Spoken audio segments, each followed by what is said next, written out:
Assalamualaikum warahmatullahi wabarakatuh. Salam sehat untuk kita semua. Saat ini Kemenkes akan memberikan penjelasan terhadap isu kasus influenza subclade K. Terbagi dalam beberapa situasi. Situasi pertama adalah situasi global.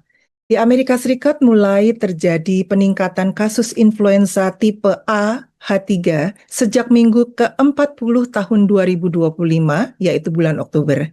Dan peningkatan kasus influenza ini seiring dengan musim dingin yang mana juga serupa dengan tahun atau musim sebelumnya.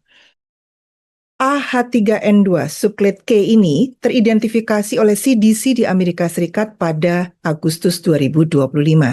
Hingga saat ini AH3N2 subclade K telah dilaporkan di 81 negara termasuk Amerika Serikat dan jumlah kasusnya yang dilaporkan di Amerika Serikat sebanyak 1.127. Gejala umumnya seperti flu musiman, yaitu demam, batuk, pilek, sakit kepala, nyeri tenggorokan, dan menurut penilaian WHO dan situasi epidemiologi saat ini, subclade K tidak tunjukkan peningkatan keparahan dibandingkan dengan clade atau subclade lainnya. Di situasi yang kedua adalah situasi Asia.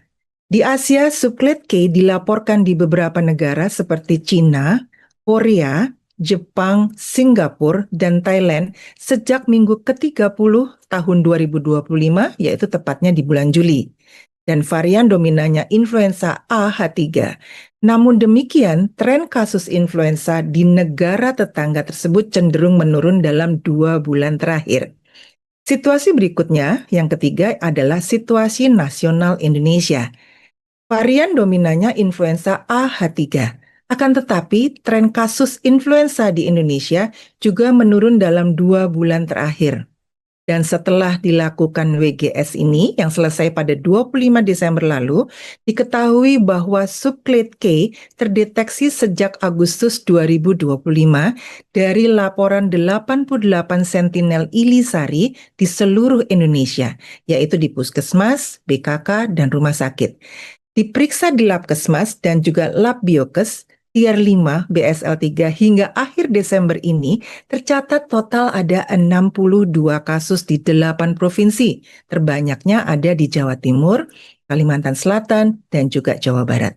Dan terbanyak ada pada perempuan, yaitu sebanyak 64%, di usia 1 sampai 10 tahun 35%. Hasil pemeriksaan 843 spesimen positif influenza dilakukan genome sequencing pada 348 sampel dengan temuan 152, yaitu 44% tipe AH1, 172 49% tipe AH3 dengan 62 atau 36% diantaranya adalah subclade K.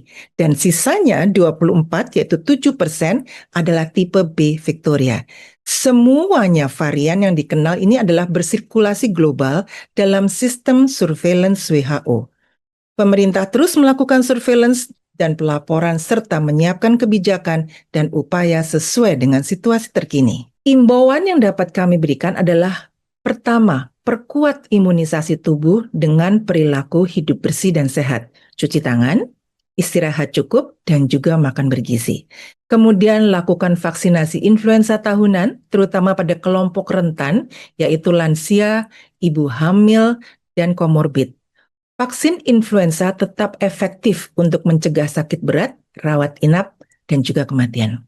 Tetap di rumah bila sakit, banyaklah istirahat, konsumsi obat antivirus untuk redakan gejala, terapkan etika batuk, dan gunakan masker. Segeralah ke Fasiankes bila gejala memburuk lebih dari 3 hari. Demam tinggi menetap, sesak napas, dan sebagainya.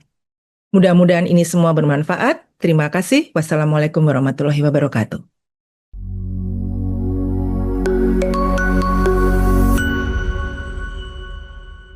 Jelajahi cara baru mendapatkan informasi. Download Metro TV Extend sekarang.